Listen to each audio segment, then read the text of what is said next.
उसमें अगर आप देखेंगे तो हिंदी के साथ उर्दू भी शामिल थी। इन्होंने उर्दू को क्षेत्रीय और जनजातीय भाषा की कैटेगरी में रखा, लेकिन हिंदी को हटा दिया। हम तो इसे जानना चाहते हैं, हमारा उर्दू भाषाई लोगों से कोई विरोध नहीं, लेकिन जब ये उर्दू को मुख्य पेपर में रख सकते थे सिर्फ तुष्टीकरण के कारण, वोट बैंक की राजनीति के कारण, फिर हिंदी भाषा को हटाने का औचित्य समझ से परे है। साफ है ये सरकार बहुसंख्यक विरोधी अपनी नीति को बढ़ावा दे रही है, अल्पसंख्यक तुष्टीकरण का कार्य खेल रही है, अल्पसंख्यक वोटों के ध्रुवीकरण का प्रयास कर रही है, जो कि घोर निंदनीय है और हम इसकी कड़ी से कड़ी निंदा करते हैं।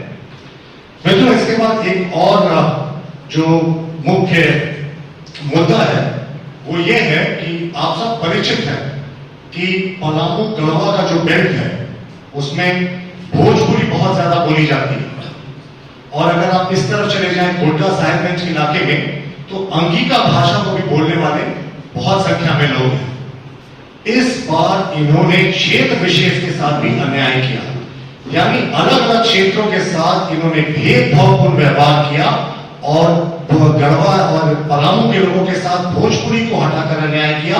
वही अंगिका भाषा को इन्होंने अपने लिस्ट में मुख्य पेपर में कहीं जगह नहीं दी, जबकि इसको लाखों लोग गोड्डा और साहिबगंज इलाके में बोलते हैं।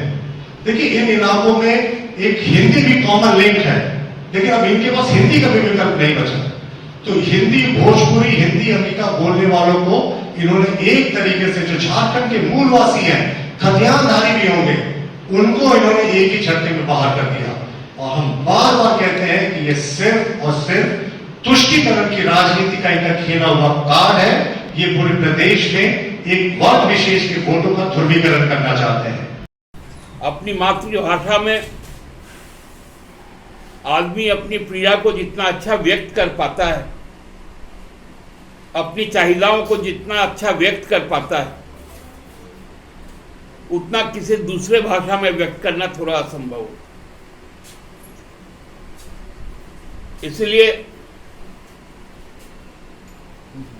यह प्रावधान किया गया है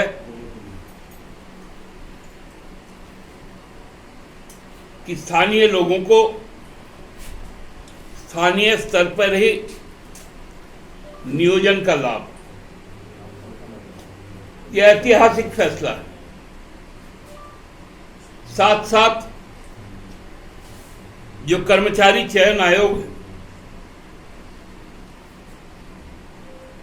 जो सामान्यतः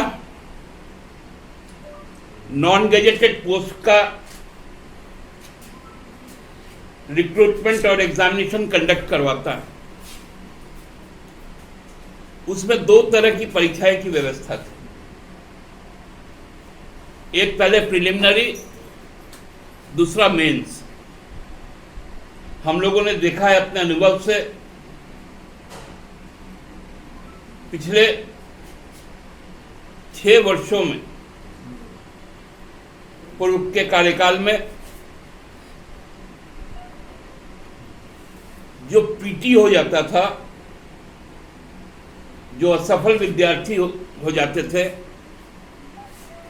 वो प्रक्रिया में कोई कमी निकालकर न्यायालय की शरण में चल जाते थे और जो मुख्य परीक्षा है वो होने में देर हो जाती थी, जिसके कारण एक बड़ी संख्या में बैकलॉग हमारे राज्य में उत्पन्न हो गया। उसी को दृष्टिगोचर करते हुए ये भी एक ऐतिहासिक फैसला है, हेमंत सोरेन सरकार ने इस राज्य के मूलवासी, आदिवासी,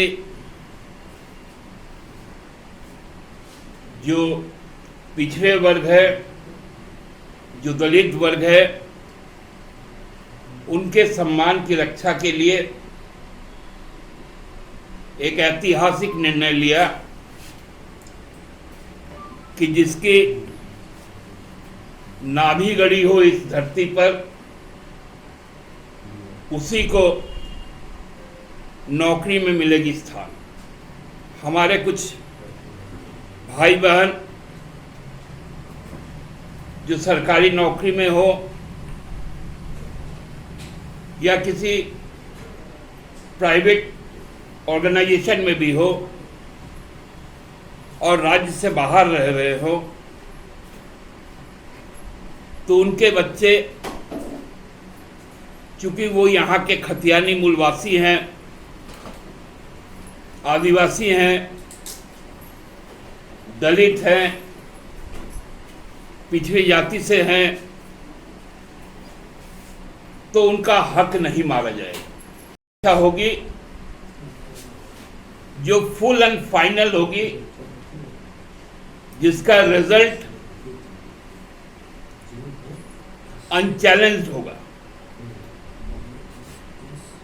क्योंकि सारी प्रक्रियाओं को पूरी तरह से नियम संगत बनाकर ही की जाएगी, ताकि कोई प्रावधान इस तरह से न छूट जाए कि कोई न्यायालय के शरण में जा पाए और लोगों की नियुक्ति प्रक्रिया में अकारण देरी।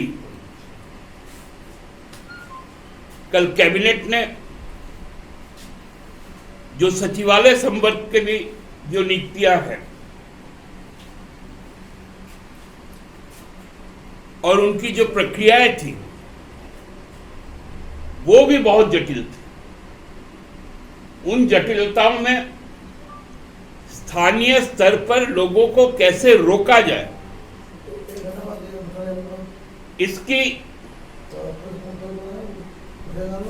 ज्यादा से ज्यादा प्रावधान थे, लेकिन अब उसको भी सरलीकरण कर दिया गया है और साथ साथ